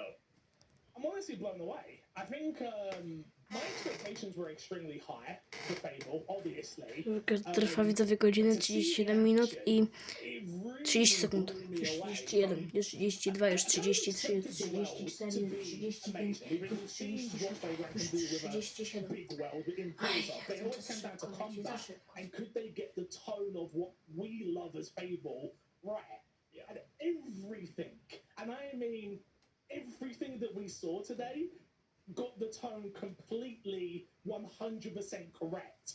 Babies, housing, combat system, world building, humor. Honestly, I said it while we were watching. I was like, wow. GTA is obviously a game that we're all extremely looking forward to. You see this, you're like, wow, this might be my most anticipated game for the year. Nah, definitely. Ridiculous, so ridiculous. There's a reason that this is, for exactly the reasons you mentioned, the ceiling here is arguably higher than any game Xbox has in the upcoming portfolio. And yeah, I'm right there with you. I've got a lot to say about this. I actually had a chance to talk to Ralph Fulton, the game director and studio head that we saw there in the video. So I'll tell you all about that in a bit. But first, let me go to Miranda to get your reactions. Just echoing Fixer, honestly, we all had high expectations. We've seen little bits, we've seen cinematics, but this is really what I was hoping to dig into. Like, they had to be open world, right? Like, of course it's going to be open world, but like, what is the depth there? Like, what are we looking to do in this world? Where we've seen how they've done a great job with Forza, and whether we'll talk more about that, I guess. Whether you're like big on the racing and the sim side, or if you're more on like the goofy mini game side, like they've always had something there. But translating that into, a big action RPG is quite different. And as we've all talked about previously too, the Fable as a franchise, and I think they even mentioned it in the showcase, we all have very specific kinds of memories, and those memories are varied. They're like, oh, and we're bringing back these enemies. I'm like, honestly, I don't remember a single one of those, but I do remember getting married and having children and buying a house and becoming the hero and my skin changing colors based on like, and my eyes and like growing horns or not, just like a little bit of horn, you know. So like that's what I remember of Fable. Like it's beyond just the combat, beyond the enemies you face. It's the storytelling of your life as the hero of Albion, and I love that they really dug into basically a whole town sim game. It is my memories of Fable 3, but ballooned with depth. And I mean, obviously, it's just their demo of like what's to come potentially for us to play. Like, none of us have gone hands on with it. We don't know how well it actually scales, but you know, Playground's really earned our trust at this point. Yeah. So based on what they've shown, I'm so excited, and I really, really hope this comes out well before GTA, months before. Well, all right. Let's actually we'll talk about that. Let's hold that thought. Let's get Michael's instant reaction to this first. Oh man, well, folks may know me as the resident RPG nerd, and I look at this and I'm rubbing my hands like Birdman, dude. Yo, we know what Fable is about. We know like its core principle, make the franchise what it is. And this developer direct, they're very upfront about them understanding the legacy of Fable. You know, Ralph mentioned Lionhead. They're like, hey, we, as developers of this new Fable, we, like Miranda said, all have core memories of the original Fables. And we understand what makes the franchise what it is. And then when they demonstrate that through the developer direct, it's the thing I'm constantly thinking about, and I mentioned this a lot with RPGs, is choice and consequence. And Fable was always made that kind of one of its key differentiators from other RPGs. And it's not just, you know, a morality system of like whether you do good or bad. You know, they talk about how morality is in this gray area and like in this particular fantasy world. And the reactiveness, the unpredictability of the choices that you make, I think that is what I am looking forward to most. Because, you know, you play a lot of RPGs, especially in the past, like, 20 years, whatever, and you can kind of telegraph what the consequence of your choice may be. And that's perfectly fine, depending on what the game is going for. But when I look at Fable, I'm thinking, like, oh, I want to have to make decisions that I think might be right or true to myself in the moment. And the consequence I'll see later down the line, wherever that may lay. You know, I don't want to be pulling up, sorry Miranda, but this is not a game where I want to pull up a guide and min-max my choices. I just want to make what feels right and just see what happens later down the line. And Fable has always been pretty good about that. But from how they're talking about it, from what we've seen and what we expect from something of this scale and caliber, you know, I'm going into this with even higher expectations for that role-playing experience. And, you know, they showed a little bit about it with the town reacting to who you are, who you become, and, you know, extending that through a full-length, however long this game may be, a full-length RPG. I'm going to be poking at this game a lot, and I cannot wait.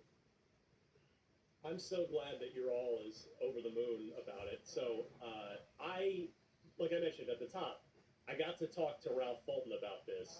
And as part of that, and this I'm not trying to flex. I'm just trying to set this up. I got to see the Fable portion of this first, so then I could talk to Ralph about it.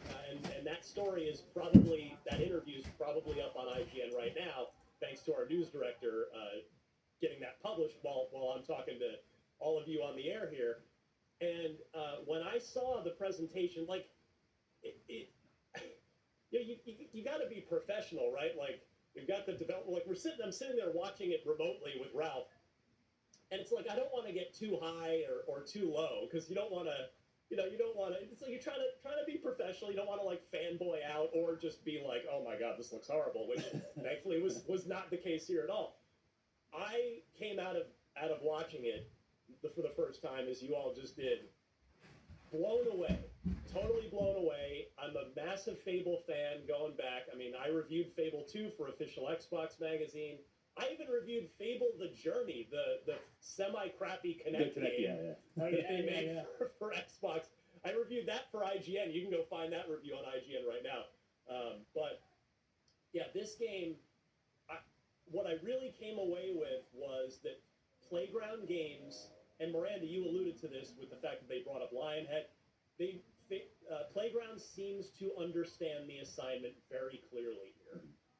They are taking it seriously. They are going and examining everything that made the original 3 games awesome, and they are doubling down on that while bringing it to a next gen, a really like.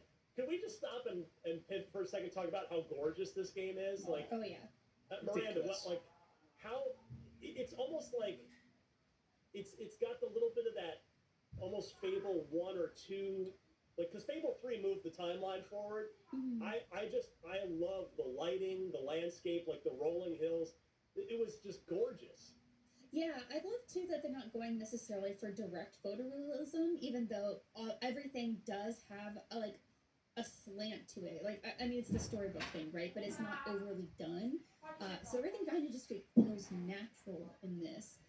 And goodness, it's lush. That's what I think is most exciting for me, at least in this part. We've only seen, really just this sort of kind of like lush, gardeny, overgrown forest area. And I'm really curious to see how it's going to translate to other places. I say that, but then I'm like, listen, I've played Horizon, I've played Forza, like, it's gonna look great. That's what we know. It's gonna look great, and I think that's what they're really showcasing here. And another thing I really love is like the detail of everything. Like there's just little crates and barrels and candles and wall hangings and moss, and just everything feels so built out. Like this is a place that actually has people in it, And that's something I think sometimes with open world games you'll sort of miss, where it's just I've seen that true before.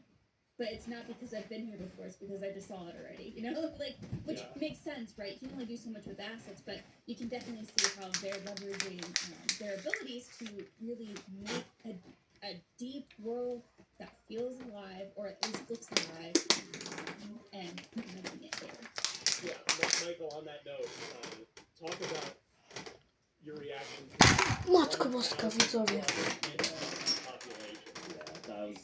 You know what? Ale to that's the thing I wanted wywalnęło. to talk about next because Co się stało? you play a lot of open world Nie games, or no. you play a lot of RPGs, and Widzowie. sometimes the worlds feel static, and that's Widzowie. fine. It serves a certain direction that the game wants to. Się odwaliło Specific story wants to tell. Going for a more free-form open world, or where townsfolk have names, they have personalities, and they individually react to who you are, is, it's even to this day, it still feels like that's something that is too good to be true. Like, are you really going to do that? Games have tried it before, and like Fable as a franchise has tapped into that at certain points in their games. But I think to this scale, to this level of detail, I don't know how big Albion is going to be in this game, how far-reaching that is, and how deep are those character reactions going to be. But the idea of these characters having schedules, you're going to see them go to work, you're going to see them walk in the streets, they're going to go out to restaurants and all that. It's these finer details that I'm a little skeptical about it working, but seeing it, and actually showing it in action, this is like the logical extension of what Fable has always tried to be and has been successful in certain parts. And that kind of goes back to what I remember most about Fable, is that I do remember of it being a living world.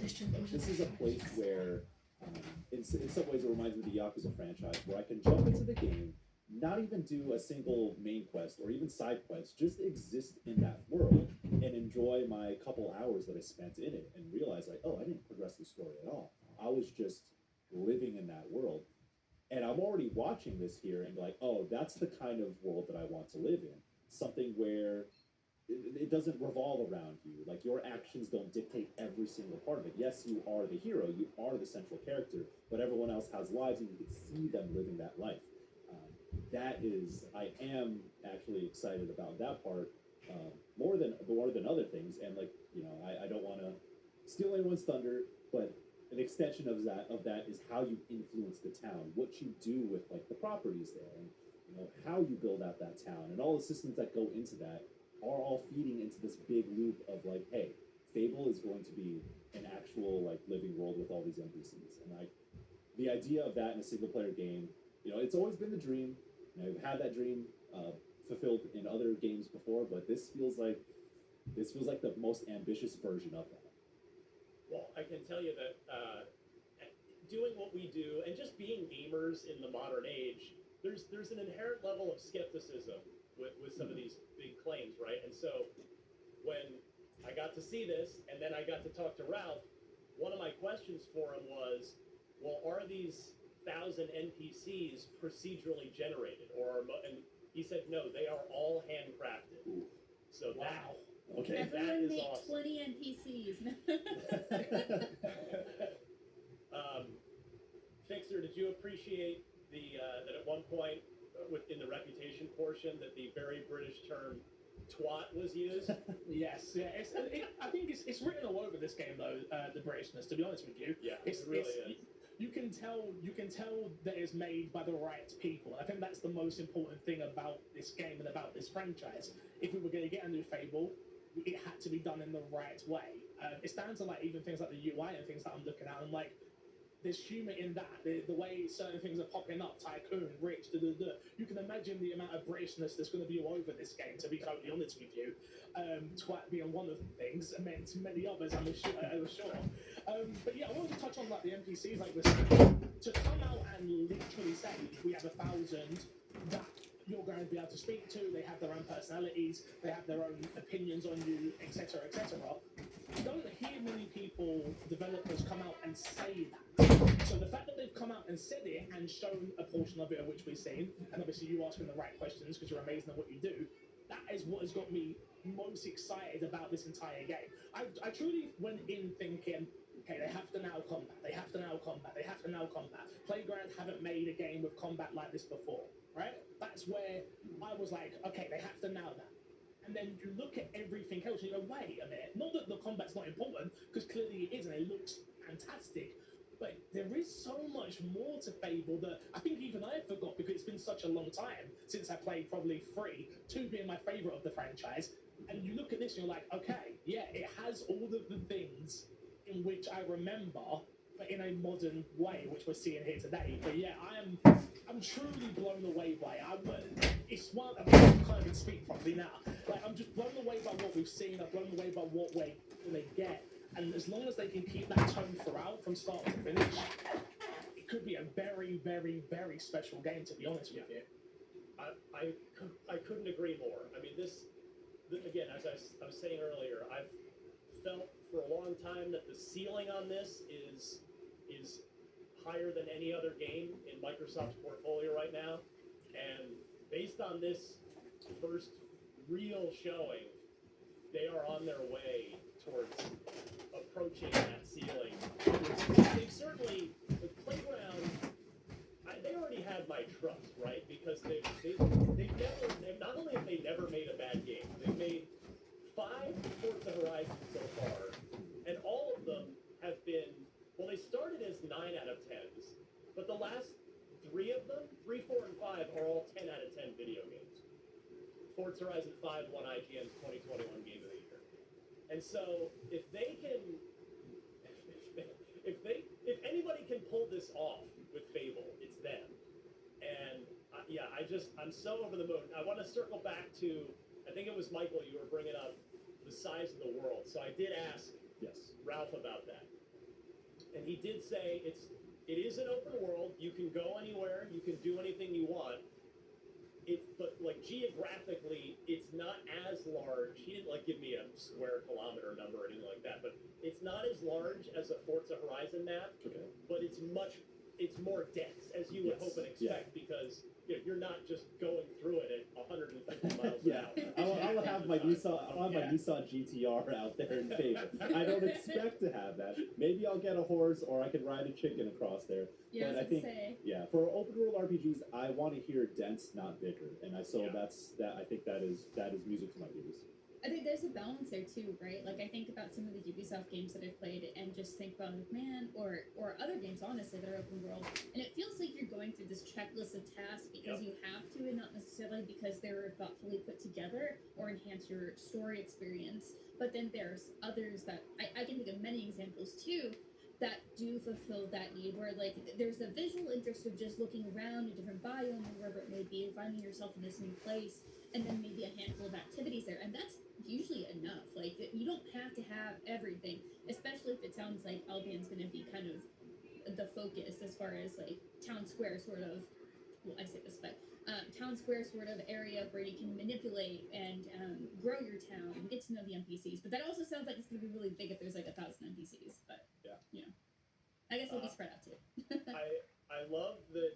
You know, Ciekawe, the last bardzo time, ciekawe. the last time they Widzowie. showed this was the original release window trailer, which of course they missed that release window. So that was, I believe it was Showcase 2024 in June of 24. That when they were saying it was going to be out in Czy tam 25. to osoba wyglądała jak taka pani z tańców, czy in to z that tańców trailer, mówi? and maybe even, yeah, I think it was that trailer where we saw Dave, that NPC that was talked about here, as the giant, and we were like, No, wait, he's in the first trailer. He was in the is first this- trailer, yeah.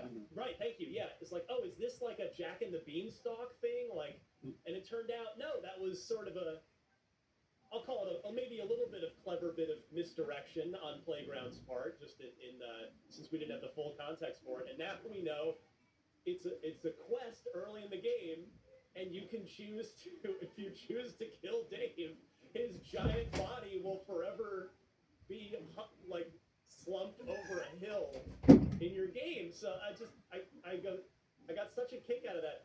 Miranda, are you gonna kill Dave and have giant Dave slumped over? Or are you gonna save Dave?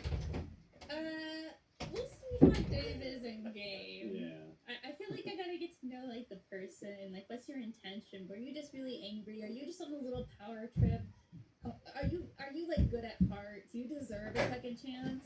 I mean, I guess as the hero, I have the option to say, I don't know. We'll see. I will say though, as we've been watching this, you know, the guys personally, I'm just like charting all these things, like how we're gonna cover it, and I'm like, oh man, we're gonna have this thing, and then I count for all the Dobra, jeszcze nie będę tak honestly, wydurniał. whenever I have to do that for a game, I'm stoked. I'm stoked. All right, let's circle back to. I've got so much more. I know. Actually, Myślę, że to już może być koniec. something Ralph mentioned to me, which I'm sure comes across there, but I thought it was an important distinction that he made when I talked to him. Is he said, well, it's not a fantasy action RPG, it's a fairy tale action RPG, which I think just speaks to, again, Playground understanding the assignment here, because that, like, I never really thought about it that way, but I think that's an excellent distinction for what separates Fable and what makes Fable unique versus the 1,000 other, plenty of them being excellent, fantasy action RPGs that are out there. And I thought that was a really cool thing to bring up about kind of it being a fairy tale. I think kind of on that point too, I'm actually someone who reads a lot of fairy tale retellings books, like just different novels, different interpretations of these classic stories we have and how they can either be brought to modern day or otherwise. And I think there's like a sense of whimsy that carries through all of them, and it is essential. Like it has to have that sort of like weirdness where they still feel oppressive but never completely dour. And I think this has that, and I think Brian, you pointing that out is so important too, because like this is just not like a regular fantasy. There's like this whole blanket over this thing, and you can see it too, right? Like I was admiring, why don't we have wood fences with like cute little curlies in it? And it's like, oh, because it's a lot of woodwork and takes a lot of time, and they can just draw it. You know, I was like, yeah, that's true, my brain. But also, that is very fairy tale of it. There's just so much here, and like you know, I think one of those little details that we've seen so far in here. Excuse me for like going on about this, but when they turn someone into a chicken and then they get kicked away. And then they pop out of being a chicken because the spell is over, and they're still like, you know, bent over cawing, basically. Like that's just such a phenomenal little detail. Like Brian, when he said they understood the assignment, that is it. That is what I'm looking for. Yeah. Whimsical is my word. I use it in almost every review that I've written. But like I'm looking at this, like if I'm gonna write about this, sorry, I'm gonna drop whimsical multiple times. And I think that's important for having a quote fantasy world, fairy tale world in this case, that looks different, that is distinguishable from other fantasy worlds, and you immediately see it in the architecture, and that's kind of what we've known Fable to be as well. And it's good to see that visually that is still consistent in this new game. And sometimes you look at the landscapes and think like, oh, this is Forza Horizon, and then it cuts back to some of the architecture in the town. I'm like, oh no, but this is still that cartoonish but still photorealistic contrast that you have in the Fable world, and I love that about it. It almost reminds you, like, I feel like World of Warcraft is like one of the last standing games that still has like that cartoonish this over exaggeration of some of its world building or some of its assets, and it looks like something that is different, that is not of this world. And Fable has that, and I'm glad that they have that. Walking through the town, you see how the houses are built, you see how the foliage kind of creeps into everything in and around the world. It looks distinguishable, and I think that is what has been missing from a lot of fantasy games that I've played. Yeah, photorealism is like asleep, right? Like it's you see it, but it's like not quite because of just how stylistic it is. Ryan, if I bring up a quick point here. Oh, please. We don't know who the main antagonist is. Like, we don't know, like, the overarching story here. Except for that you're the hero, and your grandma was turned to stone when you were a child. And it's like, I kind of love that. I kind of love that we're already so excited not knowing, like, where this is gonna go. Fixer, what's the over-under on the number of spouses and children you're going to have? Oh, right. Mate, you know what? Look, let me tell you, everyone's getting married, everyone's having babies, and everyone's getting evicted. That's how it goes in my household, all right? If you can't pay your